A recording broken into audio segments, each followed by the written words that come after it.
Disclaimer. मेरी सौतन की आत्मा।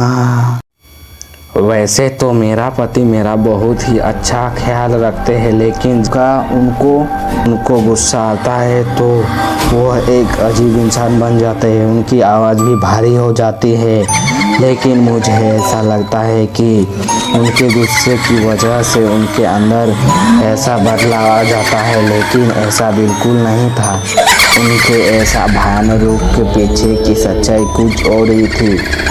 यह सब सुनते ही एक रात को मैं और मेरा पति सो रहे थे। वहीं पर अचानक मुझे महसूस हुआ कि मेरे पति लंबी लंबी सांस ले रही थी और नींद में ही बोल रहे थे कि मुझे माफ करो, अब बस करो, मुझे अब छोड़ दो। जो भी हुआ है उनमें मेरा कुछ भी कसूर नहीं है। यह सब सुन के तो मेरा रोंगटे खड़े हो गए। मैं तुरंत ही और पूछा कि क्या बात है, आपसे कौन सी भूल हो गई है, आप नींद में क्या बोल रहे हैं। मेरे पत्नी बल्कि लटकने की कोशिश की और मेरे पत्नी बातों को टालने की कोशिश की और कुछ भी निभाने सो गई। मैंने फिर से वही सवाल किया। उस रात वो गुस्से में आके मुझे एक जोरदार चांटा लगा दिया। यह पहली बार हुआ था कि उन्होंने मुझे हाथ उठाया था। अपने सास से उनके बेटे की कसम देकर सारी सच्चाई के बारे में जान लिया कि हमारे शादी से पहले मेरे पति की दूसरे लड़की के साथ सगाई हो चुकी थी और 3 महीने के अंदर वो सगाई टूट गई थी। सगाई टूटने के कारण वो लड़की ने पंखे से लटक कर आत्महत्या कर ली थी। वही लड़के अब प्रेत बनकर मेरे पति को हैरान कर रहे हैं। इस बात के कारण कोई भी परिवार अपनी बेटी देने के लिए तैयार नहीं हो रही थी, इसलिए उन्होंने यह बात हमसे छुपाई। मैं अपने पति से खूब लड़ाई की और मैंने छूटा छेड़ लेने का फैसला कर लिया, क्योंकि इतनी बड़ी सच्चाई हमसे छुपकर हमें धोखा दिया।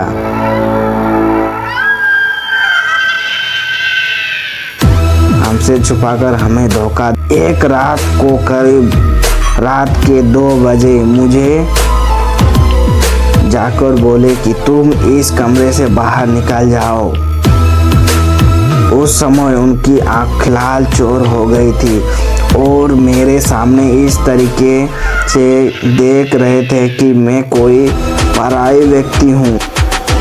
मुझे पता था कि इस समय अगर मैं विरोध करूँगा तो वो मेरे साथ मारपीट करेगा, इसलिए मैं चुपचाप वहाँ से बाहर निकल कर डाइनिंग रूम में आ गए। लेकिन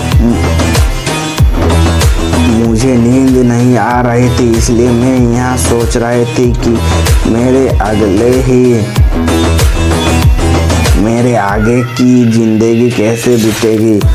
उसी समय बेडरूम से किसी के बात करने वाली आवाज़ आने लगी। मेरे हृदय डर के मारे कांपने लगा, क्योंकि कमरे में मेरे पति के अलावा वहाँ पे कोई नहीं था। मैं तुरंत कमरे से झांक कर देखा तो मेरे तो होश ही उड़ गए। लाश लटक रही थी और मेरे पति लाश के नीचे बैठकर जोर जोर से रो रही थी और पास में खड़े हुए एक परछाई से बात कर रही थी। यह सब देखने के बाद मुझे तो चक्कर आने लगे। मैंने तुरंत ही मेरे सास और ससुर को उठाया और बेडरूम का दरवाज़ा खोलने के लिए कहा।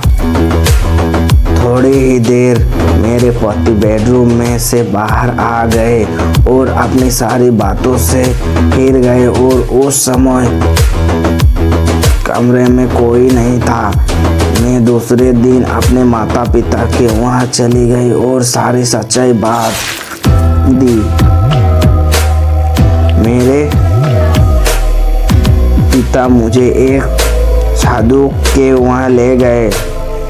मैंने उनको भी सारी बातों बता दी। अब उन्होंने जो कहा वो एक चौंकाने वाला रहस्य था। उन्होंने मेरे पति की कुंडली देखकर बोला कि जिस लड़की के साथ तुम्हारे पति की सगाई टूट गई वो तुम्हारे पति और घर वालों के श्राप के कारण मर गई थी और अभी से वो लड़की एक प्रेत बनकर उन सब से बदला ले रही है। तभी से उस लड़की की प्रेत आत्मा ने तुम्हारे पति के शरीर, मन और दिमाग में कब्जा कर लिया है और वह कभी भी अपना बदला लेने के लिए कहीं भी हमला कर सकती है। दूसरे ही दिन मैंने छूटा-छेड़ा लेने के लिए कागजात तैयार कर लिए। छूटा-छेड़ा लेने के बाद में उस भयानक वातावरण से बाहर आ गई। मेरे खुशनसीबी है कि मैं जिंदा और सही सलामत हूँ, किंतु मुझे लगता था कि मेरे पति और उनकी पहले मंगेतर मेरी जान भी ले सकती थी।